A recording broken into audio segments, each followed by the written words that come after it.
Little Hercules in 3D.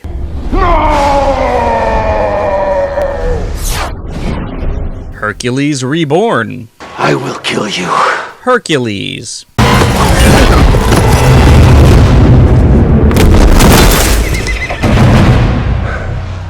Fucking centaurs.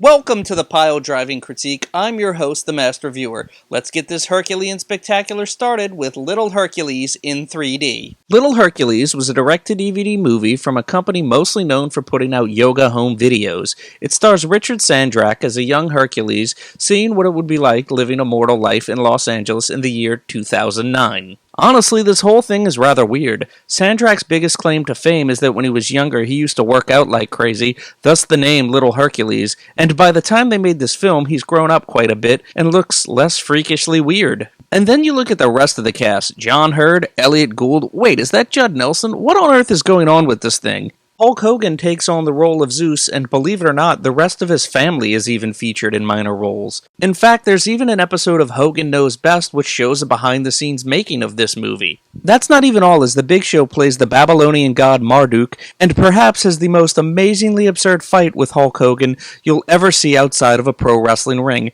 and I've seen their monster truck match. I'm at a loss for words for Little Hercules. It's not very good. In fact, it doesn't even fit the moniker, so bad it's good. It's just such a bizarre oddity. I really did find myself fascinated watching it, but it wasn't very entertaining outside of the moments where Big Show and Hogan were interacting. But let's get to another Herculean movie, this time from the Asylum. Hercules Reborn was another mockbuster from the Asylum. If you've never heard of a mockbuster, it's a lower-budgeted film intended to cash in on the popularity of a major studio's film with the same theme. And several days before the release of Hercules starring Dwayne Johnson, the Asylum released Hercules Reborn featuring John Morrison. In Hercules Reborn, Nikos takes over the town of Enos, no, not Mike Enos, and murders the king and queen after they refuse to attack a nearby town. Arius and a group of others escape, hoping to gain control back over the city, and they go with the hopes of finding Hercules, who's played by John Morrison, and the rest of the film is Hercules joining their cause to stop Nikos' reign. Hercules Reborn doesn't do much for me. Let's be real, there's a good chance if you're watching this movie, you either know what kind of stuff the Asylum puts out, or are a huge John Morrison fan. If you want to see Morrison kick some ass in a cheesy action flick, you'll get your money's worth.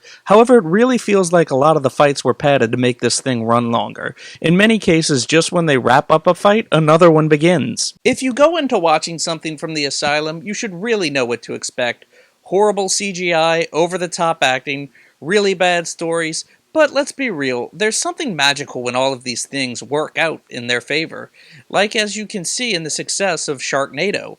But this isn't really one of those times. But let's talk about a pretty decent Hercules movie that did come out mere days after this one. Brett Ratner's Hercules, starring Dwayne Johnson, is not quite what I expected. Johnson takes on the role of Hercules as promised, but like Hercules Reborn, this Hercules is a mere mortal who happens to be living off his larger-than-life reputation, which are stories spread throughout ancient Greece making people believe that he is the son of Zeus. Actually, Hercules is a leader of a group of mercenaries. He wants to finish up one last job so he can finally retire and live the remainder of his life by the sea. The main focus of the film centers around Hercules and his gang working on this one last job where they train an army for a city they believe to be under the verge of an invasion. I won't spoil too much more in case you wanted to see this, but the film does feature more twists than an M. Night Shyamalan picture, or for you wrestling fans, a Vince Russo storyline. They're all rather obvious once they happen, but the sudden twists work even if they feel a bit rushed. That's why I don't want to go into more detail about the plot. I don't want to spoil the turns. I'd be remiss to say that this was based off the comic Hercules the Thoracian Wars by Steve Moore. I have no idea how well of an adaptation this is,